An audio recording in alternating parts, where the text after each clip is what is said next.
In 1913, Argentina had a higher GDP per capita than France, Germany, and Italy. It was one of the 10 wealthiest countries on Earth. 100 years later, it had defaulted on its national debt 9 times. The same country, the same land, the same resources, 9 times. Argentina in 1900 was not a developing country that got lucky. The Pampas, the fertile plains at the country's heart, fed Europe. Millions of educated immigrants from Italy and Spain built the cities. Buenos Aires had a subway before most of Europe. The country worked. That was precisely the problem.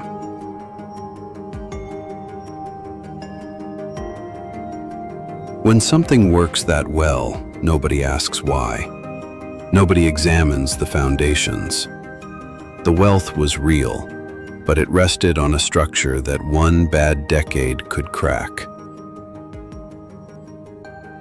But underneath the prosperity was a structural vulnerability that nobody wanted to examine. Argentina's wealth came almost entirely from what the land produced: grain, beef, wool. It had not built the industries that processed those goods. The wheat was exported raw. The beef was processed in foreign-owned meatpacking plants. The railways were owned by British investors who took their profits home.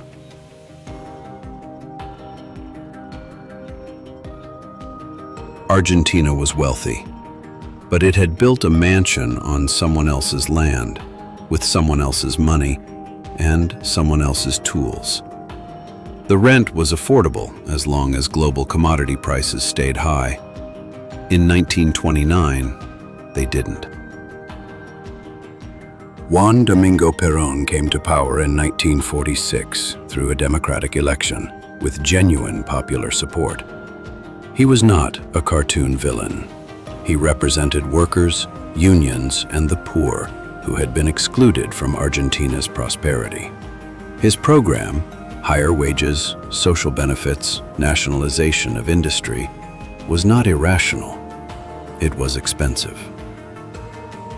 To fund it, Perón used the wartime surplus Argentina had built up by selling food to both sides during World War II.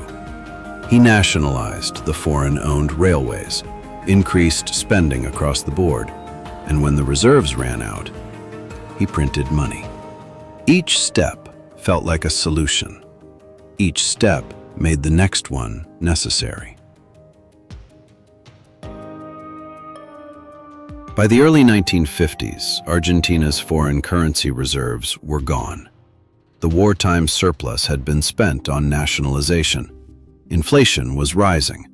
Agricultural production, the foundation of everything, was declining because price controls made farming unprofitable. Argentina was consuming its productive base to fund the present. Perón was removed in a military coup in 1955. The generals who replaced him faced the same arithmetic. The spending commitments remained. The productive base was smaller. Their solution was the same: borrow, print, defer. The name above the door changed. The mechanism did not. He didn't destroy Argentina's wealth. He spent it. The difference matters, because spending can look like prosperity, right up until the moment it doesn't. Between 1955 and 2001, Argentina cycled through 11 governments, military and civilian.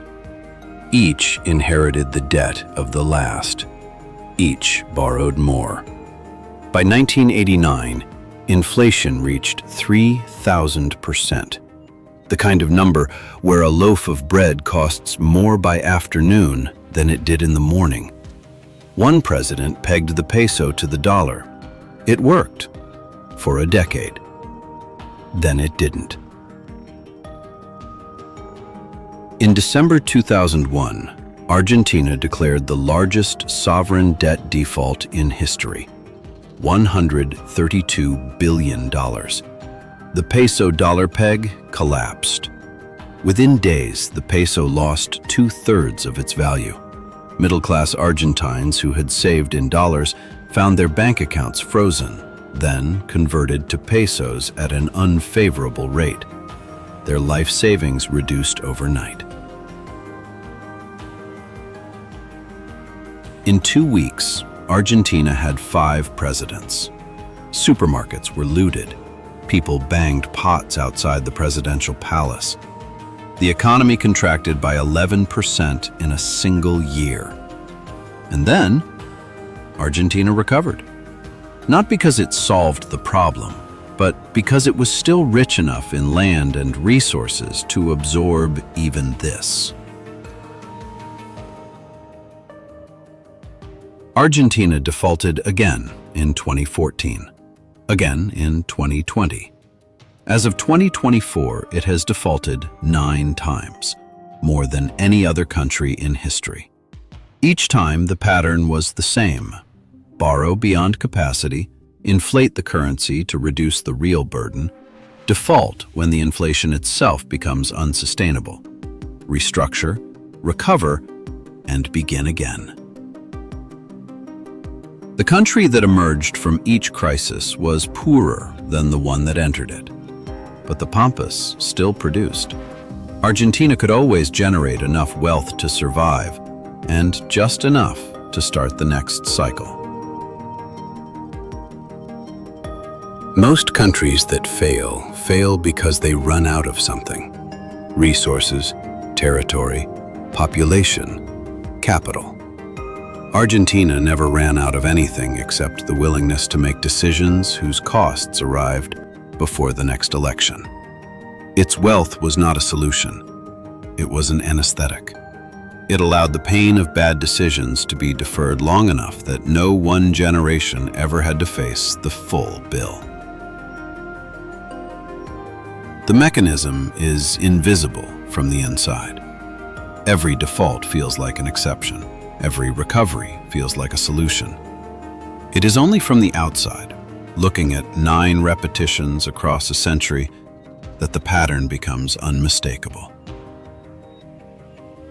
Argentina had everything it needed to be one of the wealthiest countries in the world. It still does. The question is not why it failed.